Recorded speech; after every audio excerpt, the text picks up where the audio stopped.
Now, we got a story today. Now, this gentleman, from what I'm hearing, end up having a job to where he was making about $35 an hour, and he ended up falling on hard times, getting divorced, and now he's homeless. And he is going to tell us his touching story. Are you ready for this? I want to hear about it. I'm ready to be touched. No Diddy. Does your ex-wife know that you're homeless? She doesn't know. She doesn't know?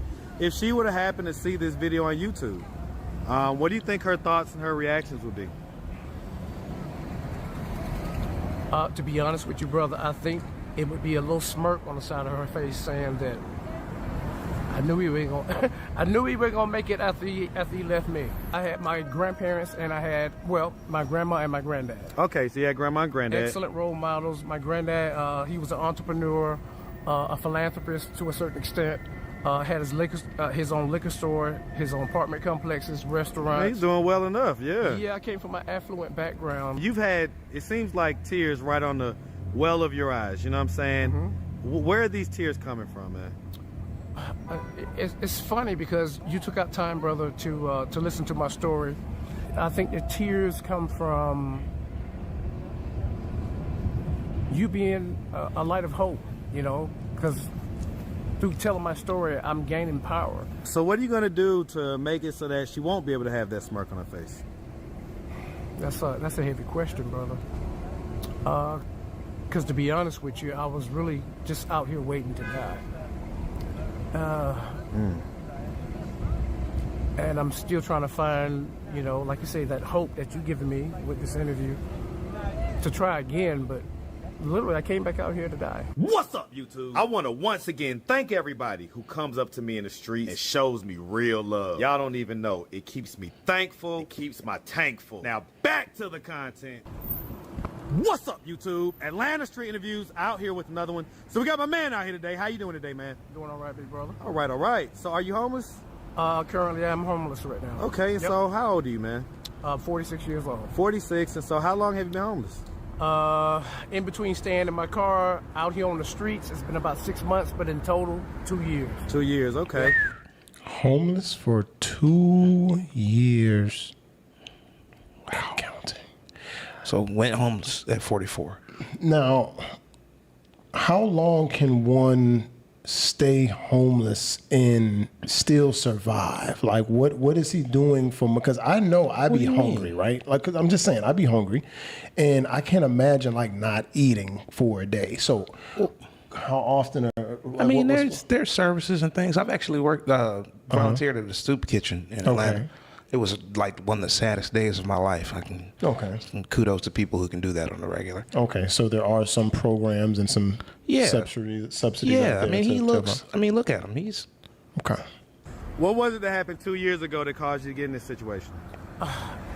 That's a tall question, but in short, I think it's just a broken heart. On the heels of my divorce, just kind of went astray. How long had y'all been married for? 22 years. Ooh! Wow. Yeah. So hold on. So this happened 2 years ago, meaning you was 44, and y'all had been together for 22, married for 22 years. Yes, sir. So that means that you got married at 22? Yes, at a young age. And how long were y'all together before y'all got married? It didn't take that long, brother. About a year, we went ahead and signed the deal. Okay. Yep. So, wow. So this is a lady you've known since you was 21 years old? Yes, sir. Okay. Okay, what was the reason for the divorce? And I don't want to make it all about the lady, but the reason for the divorce was she was about 13 years my senior. And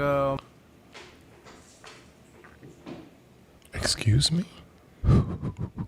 He was how old? 22? He was 22, so she was 35. 35? 35.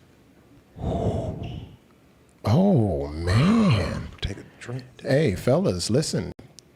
This should be a eye-opener to you for you younger guys who like those Krugers.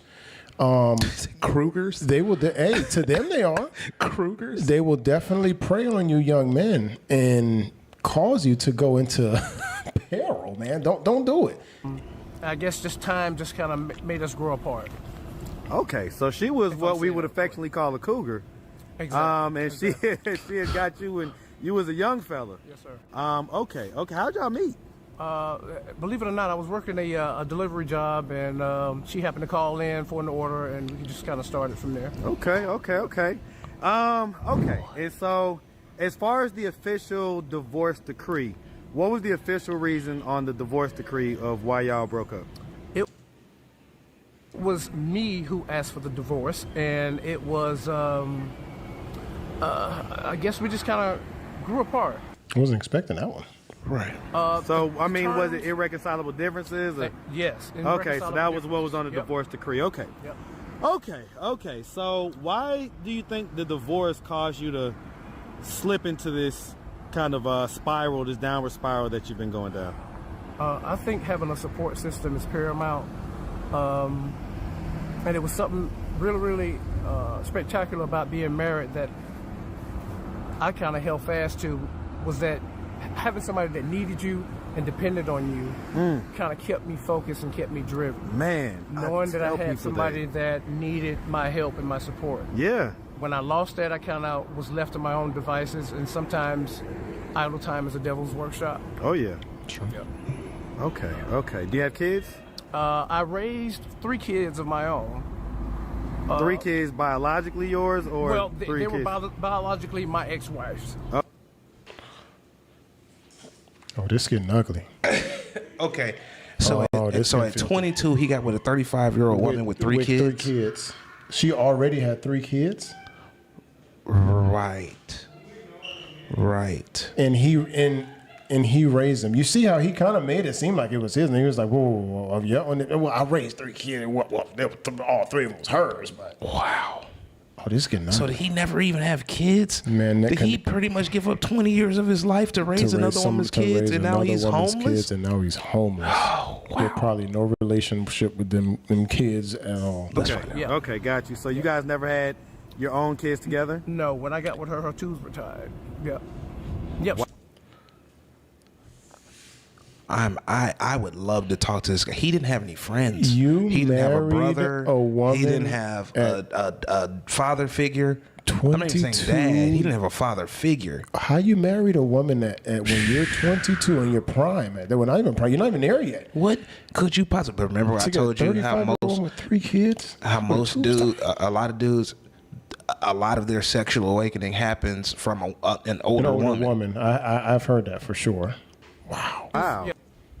That actually happened to me. I mean, she was just like a year. It happens with older, most but- dudes. She was an older lady. Wow. She was 30. Well, she was 35. Yeah, 35, 36. I mean, that's... Okay, so did you never want kids? You didn't want to say it. Believe it or not, I never wanted kids. I always been a free spirit. And even the woman that I married, I didn't think it was a good fit for me and her to have any kids. Why not? Because of the age difference and because... So I never wanted kids, and I have a friend just like this. I never wanted kids, but I date women with kids and raise those instead. I do not understand the mindset of a man who does not want kids of his own, but chooses to raise multiple kids of someone else's. Unbelievable. Some of the ideals that she held fast to, I really didn't hold fast to. One was religion. What was the religious difference? I didn't want my kids to be brought up in traditional Christianity, a traditional religion. Pause. And she was pause. How do you feel that way while not wanting kids? I have that no not idea. weird? That is the weirdest thing. What? How do you not want kids? Well, I think he's trying to explain if he did wanted kids, No, she wouldn't be the no. one to have the kids with. He Is said what he he's did, trying to say. He said he did not want kids. He said on top of that, She would not be the one to have Yes. kids with because. that has nothing to do with anything. Of their He said religion. he didn't want kids. So how do you? I don't want kids. But if I did want I don't some, want kids. I don't want my kids to be religious. I have no idea. I'm This is- I'm still lost on how you Bro. have such strong feelings about how to raise kids, but then you don't want kids and raise 3 other ones anyway in This your is own household. All over the place. It's most likely because it wasn't his household. It was the woman's household. Come on, bro, of And course. and Come on, moved man. him in. a Come on, gung ho Bible toting, Right, Deep South Christian. deep South Christian. Okay. Huh. Okay. Okay. I hate bouncing around all over the That's place. all you can No, say. you're fine. You're fine. We're just trying to put the picture. We're trying to put the picture together. Okay. Just try to understand who you are, what happened. Okay. Okay. So never had kids together. You helped to raise her kids, or your stepkids. Yep. Okay. And so, okay. So if I asked her like, what was the reason for you guys' divorce, what would she tell me? She would probably say that I didn't want to go to church with her because it was a time where I was going with her consistently, and then I kind of strayed away from that. What made you stray away from that? Well, the Bible says to diligently seek Him for yourself. And once I started doing that, my journey kind of went Away from church. away from church, brother. listen, And listen. started- I yep. know all about that. Dug into some of the hypocrisies and some of the inconsistencies in the Bible, and I just kind of went in a different direction. No, I totally understand that. Totally understand that. Okay. What was you doing? But they were already married, right? When all of this is going on? I'm guessing. Aren't y'all supposed to be Equally yoked, yoked by the time that you get married? Why are y'all going astray? Because he's a 22-year-old kid and she's a seasoned 35-year-old. As far as your career, like during this time. So, on the heels of me being homeless, I was working at Amazon as a maintenance technician, making about $35 an hour. And how did you lose that? Why did you stop doing that? Well, again, that's that idle time, and So also is it the drugs we're talking about? it was also that idle time and substance abuse. Yes, sir. Okay, are we talking about the hard? Powder cocaine was my preference for Okay. years. Yep. Okay, got you. Powder. Okay, Kept it powder. okay. Little So powder. basically, because again, like, did the work stuff? Did you get fired? Like, did you quit? Like, because I know a lot of people that work and are still functional addicts. You know. And I was for a long time. But then there's also another element too, brother. Deep-seated depression also played a role in me separating from my job too, and also segueing into substance abuse. What was the depression about? Why are you? Where's this deep-seated depression coming from? I think I always struggled with issues of self-worth. Always struggled with issues of not being good enough. And Why? so- Well, I tell you what. Let's do this. Let's start from the beginning. So, where you from, man?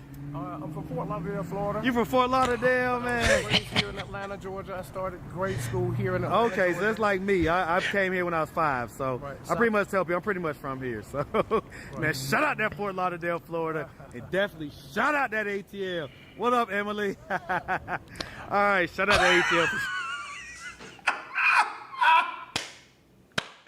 Your boy in the trenches. Is this thing like the bum whisperers? Yo, what part of the city did you grow up on? Swats. Hey, man, shout out that Yeah, Southwest Southwest- Atlanta, Southwest man. Atlanta. Yes, So- sir. Yes, sir. All right, so growing up here in Atlanta, did you have both Cascade mom Road, and dad in the household? I had my grandparents and I had, my grandma and my granddad. Okay, so you had grandma and granddad. Excellent role models. My granddad, he was an entrepreneur, a philanthropist to a certain extent. Had his own liquor store, his own apartment complexes, Man, restaurants. he's doing well enough, yeah. Yeah, I came from an affluent background. I didn't need for much. So where was mom and dad? Why weren't they raising you? Well, the funny part, brother, is that my mom was a crackhead, and my dad, I never really knew him. So it's funny how How you can My have the situation- affluent, parents, and then they have the kids that are basically, spoiled Exactly. and end up doing stuff like that, become substance abuse, things like that. And then here you are.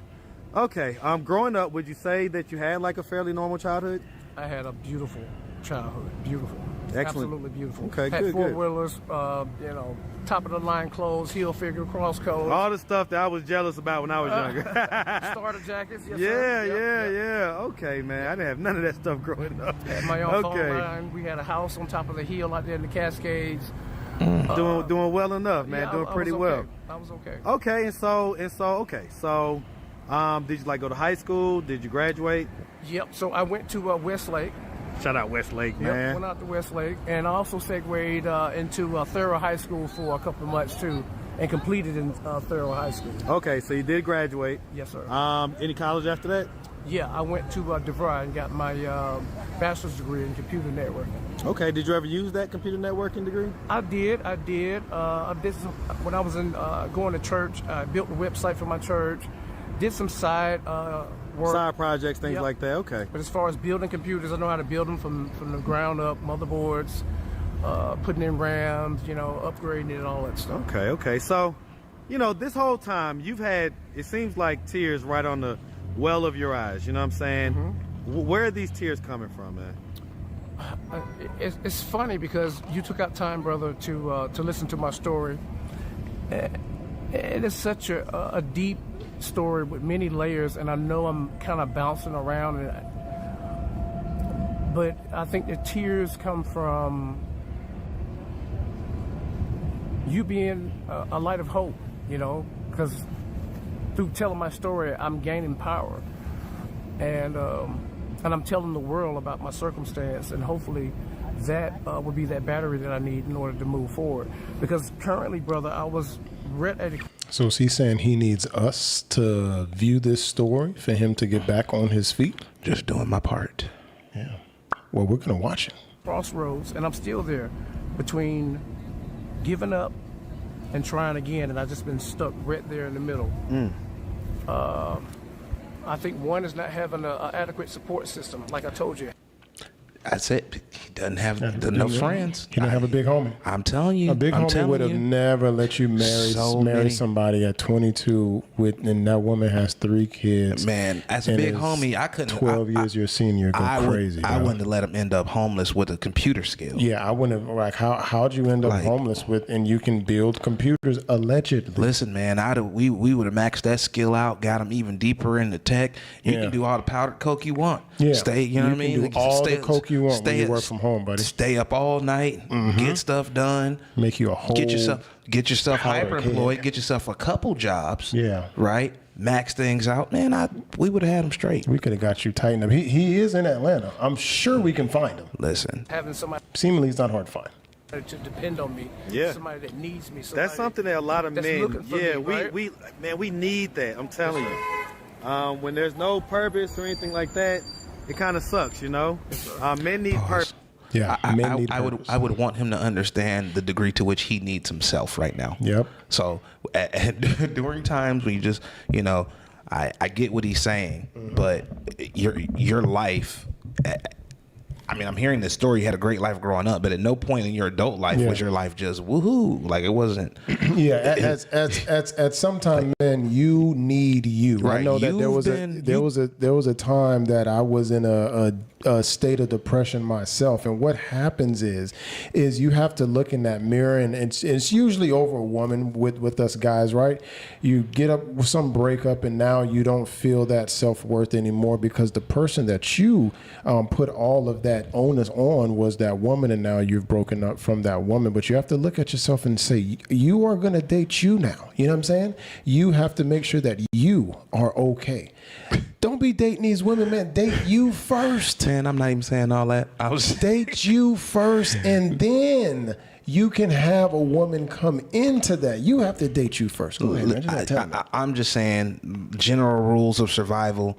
You can't save anybody else if you're not alive. So you kind of have to save yourself first. That's what the stewardess says. I mean, when these masks come down, I know the person next to you might be grasping at the throat, but you do yours first. Then squirm away. Look over there and see if they're still kicking, and if they are, you go and help them out. Yeah, 100%, man. Everyone needs a big homie. Clearly. Men need something, a reason to do things. You know what I'm saying?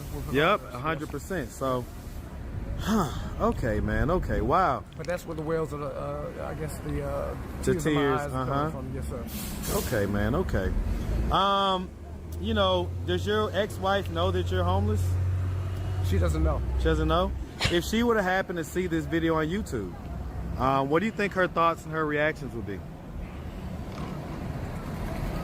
To be honest with you, brother, I think it would be a little smirk on the side of her face saying that I knew he wasn't gonna make it after he left me.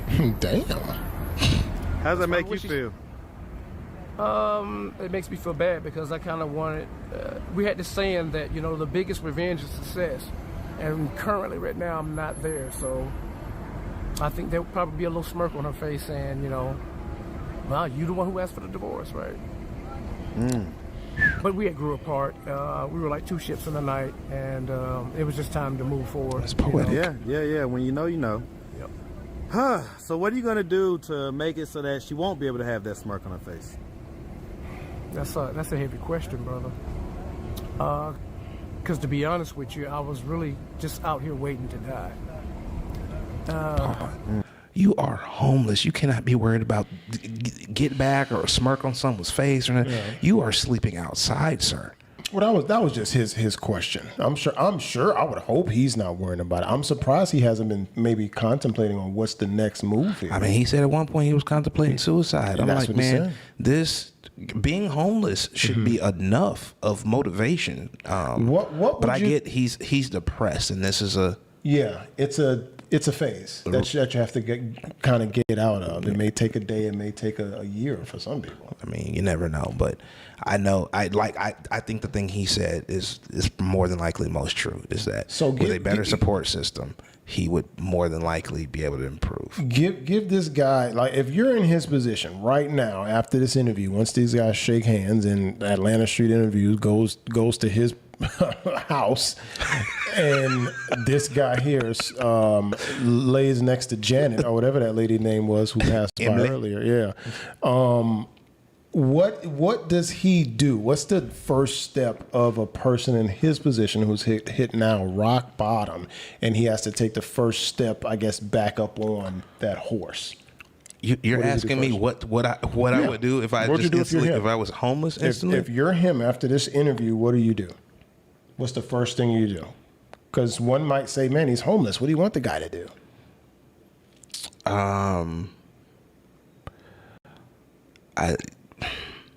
Because I default to the same thing. Like, no matter what scenario you're in, you're gonna have to get money. Mm-hmm.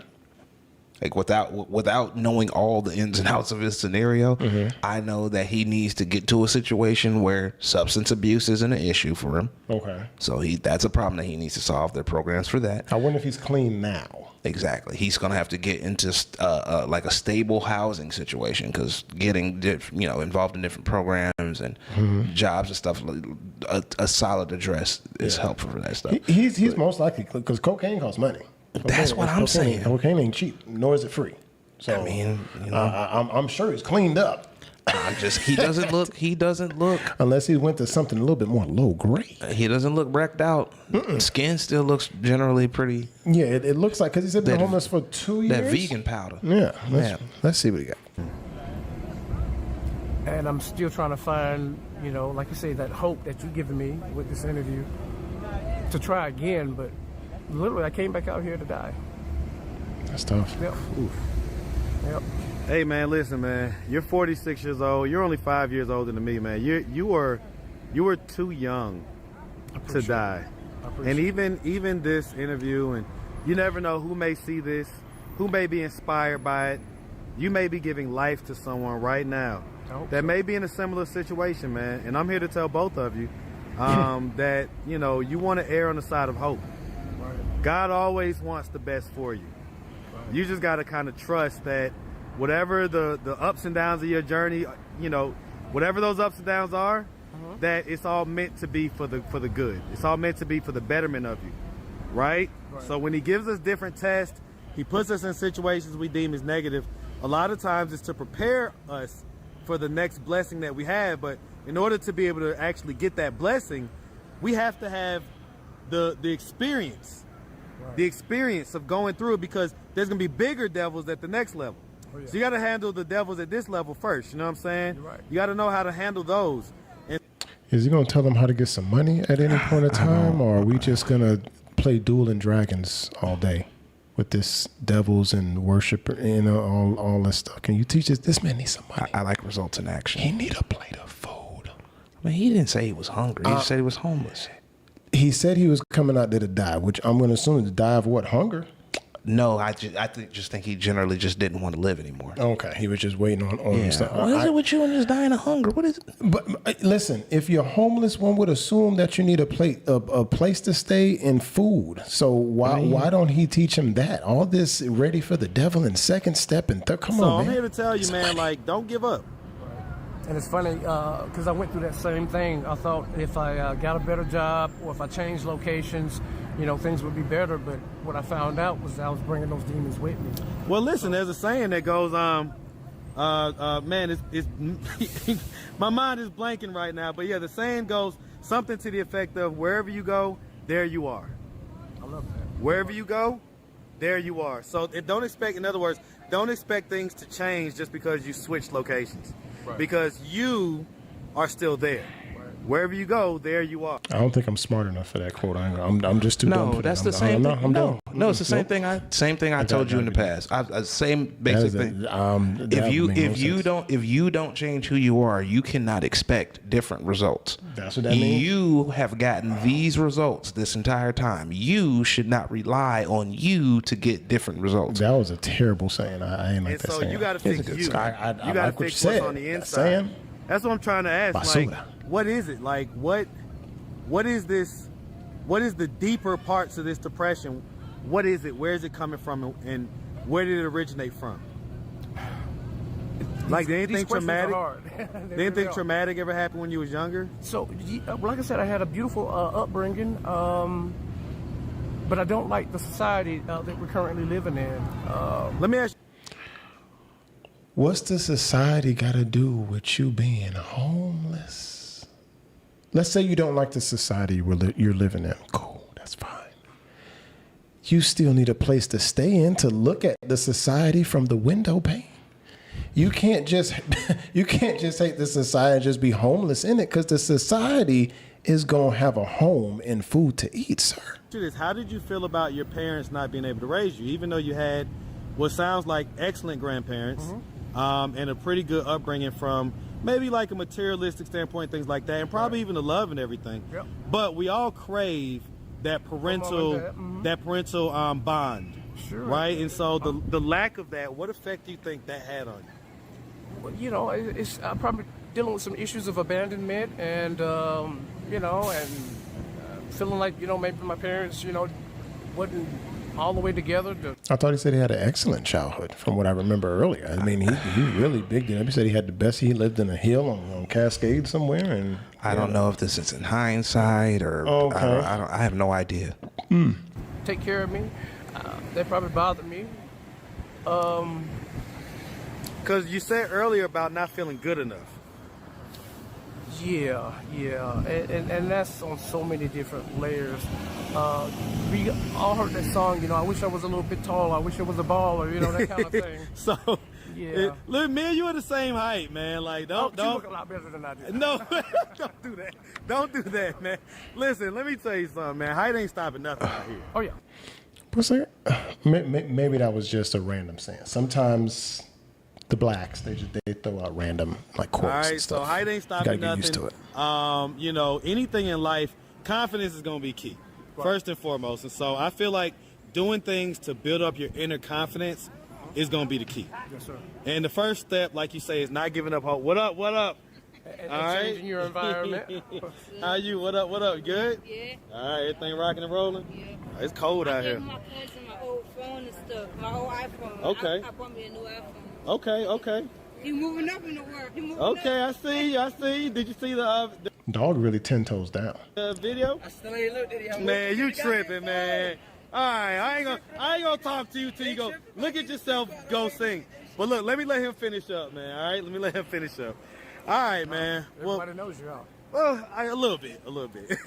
At least downtown. So that's why I was more than happy to talk to you, man, and do the interview. Even though I had walked past you at first, I knew that if I saw you again, I was gonna, do the interview I knew it was with something you, man. special about you, brother. There was just a certain aura, charisma about you that I really thought was appealing, brother. So. I tell you what, man, I appreciate it, man. Well, listen, man, it sounds like there are a lot of layers that we're not gonna get to all of them. Right. But if anybody out there did want to reach out, help, or donate, do you have a way they could do that? Do you have social media, Cash App, anything like that? The only Cash App that I have right now, and It'll be Showbread at Cash App. So it'll be Showbread. How you spell it?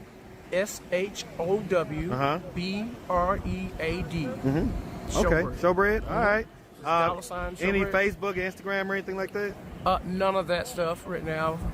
I don't have any Facebook. I kind of discontinued that because of scammers and. I get it. Yeah. You said something about the teachers would be disappointed in you or something like that? They thought I was gonna be a superstar. Yeah, I was a bright kid in school, and I wonder why the teachers thought he was going to be a superstar, but his ex-wife knew he wasn't going to be shit. Well, because as a kid, Yeah. he was smart in school, and then he matriculated into adulthood, Yep. and possibly just things didn't go that. Kind of fell off by the I wayside. mean, that at happens to point. so many people. It does. I was a popular kid in school. Even though I was short, I played football. Always was a shining light, in my opinion. And I was always pretty smart, good with my hands. I never thought that I would be here. But it's that old adage that I give, and I say, well, there's a man in the jungle that provides for his family. He has a grass reed around his waist, and he brings food to his family. And then segue into the guy in the three-piece suit who brings food to his family. Which one is more man? And so I find myself as a man out here on the streets. I still try to hold on to my self-worth, but it's difficult. It's difficult. If that makes any sense. No, it does. It does. It makes me draw back to the fact that you never had the biological kids, and that maybe had you had that sense of somebody needing you may still be present inside you. You know what I'm saying? I think that would have been the anchor. Yes, sir. Yeah, man. Well, listen, man, we really appreciate you taking the time, answering all of our questions. We definitely wish you nothing but the best out here, all right? Thank you, bro. My man, you make sure you have a good one now. Continue doing what you do, bro. Yes, sir. Yes, sir. Wow. Well, you saw that. You heard that. That was a humdinger. All right, I'm gonna let you go first. Wow. I'm not going to lie. I was just expecting him to be like regular homeless. I wasn't expecting like the story of him actually being married at 22 to a 35-year-old woman with 3 kids, and he did not have. She made sure her tubes were tied to make certain that she would not have a child of yours. And then me personally, I think mentally you switched in your head to, yeah, you know what? I don't even want kids no more. That's my opinion, from her being an older woman, possibly manipulating, but we don't talk about that a lot, about the other way around. But it's all good. What's your thoughts? I just kind of feel like we've hit a time in our society where mental health tends to be a catch-all. Yep. And that scenario just really seemed to me like somebody who just wanted to make excuses. Yeah. I didn't get, but I mean, and I get, mental health, it shows up different ways and looks different ways to different people. And again, this is all a bunch of stuff to just lay out pre-made excuses for, you know what I'm saying? Like this, he was skilled. You know how I feel about skills. He sounds like he had was a skill of some sort. He was articulate. He was making $35 an hour. He was already making $35, and that was doing that. He didn't go deep enough into the technical field. Like he talked about the stuff that he talked about was like infrastructure stuff at a very core, basic level. Like building computers is like. I mean, there's like 8-year-olds. There's 8-year-olds that build computers. 100%. So he could have leveled up that skill. Like I said, man, it's unfortunate that he doesn't have people around him that hold him to a higher standard. And see, interviews like that, as you see towards the end, and that's why I kind of butted in about with the money factor, because, I feel like we as people,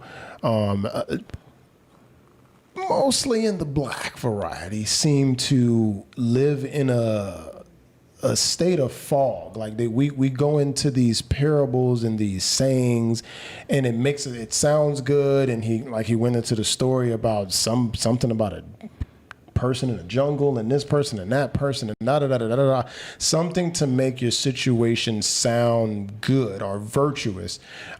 So we can now look at it differently, but that the street interviewer had no insight for you to get you out of your situation. It just told you, hey, man, you know, it'll be okay. And unfortunately, that's not enough to get you off the street. Someone needs to reach out to this guy and actually see if we can hone some of those. If he still has all his paperwork and stuff with his license, and make sure he has all this stuff together, we can get him a job or something. I just want people to understand in the concept of human history, your individual self, you're less than a blip. Yeah. So I just the idea that we all have to feel so special is one of the things that bothers me. So like you should just kind of understand that you should have some sort of natural drive about you.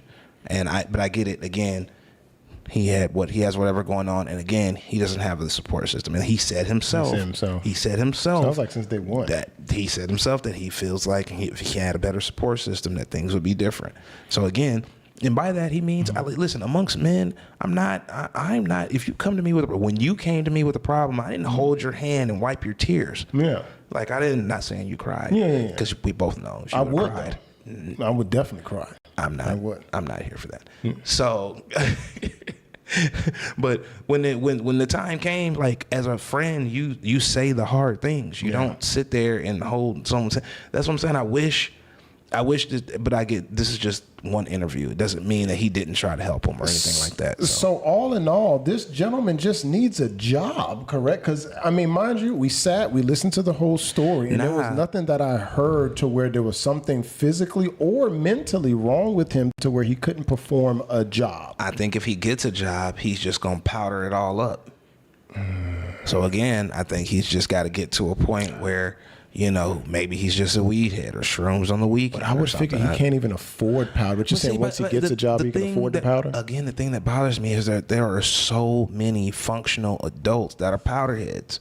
I had a friend in college whose dad was a neurosurgeon, and he told me himself that his dad got high before surgery. And I'm telling you right now, if I was to find out a doctor got high before all of his successful surgeries, I'd demand that they gave that man the best Colombian Bam Bam possible. If I had to lay down on the table, he needs to be fucking lit. I think that he just needs a job. I completely understand that, you know, he might get some money and then go back to the powder, but that's all I heard. It didn't sound like I think because it was the powder mixed with this divorce that sent him through this spiral, this downward spiral, and this sudden sense of depression. And now what happens is he ends up giving up. He doesn't want to go to work. He doesn't want to do things. And I guess he just quit his job. It's so hard for me to readily believe people. Because first off, you going into a problem with your wife or whatever, and you're hitting a depression. I don't feel like powder is the drug of choice for people in a deep, dark depression. Typically, people go alcoholic or meth, heroin. They go downers, right? You're having troubles with your wife, and you're trying to be up to deal with it or whatever. Drugs. Right, exactly. I'm just like, I never lose sight of the fact that we could be getting only half the story. Yeah, it's definitely more stories. Now, if you like stories like this, make sure that you subscribe to the channel, comment, like, subscribe, share, all that good stuff. And there's not just a video coming up now. It's coming up right now. Hold up.